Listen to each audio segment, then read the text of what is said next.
Hello മക്കളെ, ആർക്കനൈസിൽ നിന്ന് നന്ദു സാറാണ്. അപ്പൊ നിങ്ങളുടെ ജോഗ്രഫിയിലെ ഒരു ചാപ്റ്റർ കംപ്ലീറ്റ് ഒരൊറ്റ ഷോർട്സിൽ ഞാൻ പറഞ്ഞു തീർക്കാണ്. ശ്രദ്ധിച്ച് കേട്ടോളൂ. രണ്ട് കാര്യമാണ് ആ ചാപ്റ്റർ പറയുന്നത്. ഒന്ന് തുണ്ട്ര ക്ലൈമറ്റിക് റീജിയനും, രണ്ട് ഇക്വിറ്റോറിയൽ ക്ലൈമറ്റിക് റീജിയനും. തുണ്ട്ര ക്ലൈമറ്റിക് റീജിയൻ ഉള്ള സ്ഥലമാണ് പോളാർ എന്ന് വെച്ചാൽ ഏറ്റവും ഭൂമിയുടെ മുകൾ ഭാഗം. അവിടെ പ്രധാനമായിട്ട് എന്ത് കൂടുതലായിരിക്കും? തണുപ്പ് കൂടുതലായിരിക്കും, കോൾഡ് കൂടുതലായിരിക്കും, തണുപ്പ് കൂടുതലായിരിക്കും അല്ലെ? ഓക്കെ, അങ്ങനെ വരുന്ന സമയത്ത് low rainfall and mostly snow എന്ന് വെച്ചാൽ അവിടെ മഴ കുറവായിരിക്കും, ഏറ്റവും കൂടുതൽ എന്തായിരിക്കും വീഴുക? സ്നോഫാൾ ആയിരിക്കും ഉണ്ടാവുന്ന മനസ്സിലാക്കുക.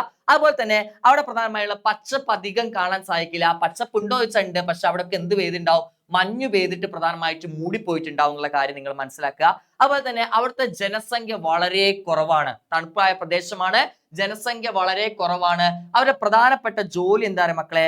ഫിഷിംഗ് ആണ്, എന്ന് വെച്ചാൽ മീൻ പിടുത്തം, മത്സ്യം എന്നതാണ് അവരുടെ പ്രധാനപ്പെട്ട ജോലി. നേരെ നമുക്ക് അടുത്ത ഭാഗത്തേക്ക് പോകാം, ഒട്ടും സമയം കളയണ്ട. Equatorial climatic region. Equatorial climatic region നമുക്ക് എല്ലാവർക്കും അറിയാം, പേര് തന്നെ ഉണ്ട്. എവിടെയാണ്?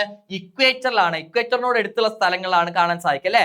അപ്പൊ ഇക്വേറ്ററിനോട് അടുത്തുള്ള സ്ഥലമായതുകൊണ്ട് അവിടെ എന്ത് കൂടുതലായിരിക്കും?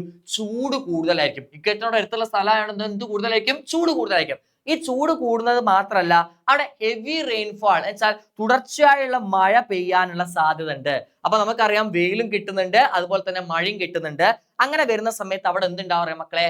ഫോറസ്റ്റ് അഥവാ പ്രധാനമായി വളരെ ശക്തമായിട്ടുള്ള അല്ലെ വളരെ തിങ്ങി നിൽക്കുന്ന ഫോറസ്റ്റുകൾ നമുക്ക് ഇവിടെ കാണാൻ സാധിക്കും, ഇക്വിറ്റോറിയൽ ക്ലൈമറ്റിക് റീജിയനിൽ കാണാൻ സാധിക്കും. അതുകൂടാതെ നമ്മൾ തുണ്ട്ര ക്ലൈമറ്റിക് റീജിയനും വെച്ച് നോക്കുന്ന സമയത്ത് ഇക്വിറ്റോറിയൽ ക്ലൈമറ്റിക് റീജിയനിലാണ് ഏറ്റവും കൂടുതൽ എന്തുണ്ടാവുക? ജനസംഖ്യ. When we compare to tundra climatic region. Okay, ഉഷാറാക്കുക. Thank U.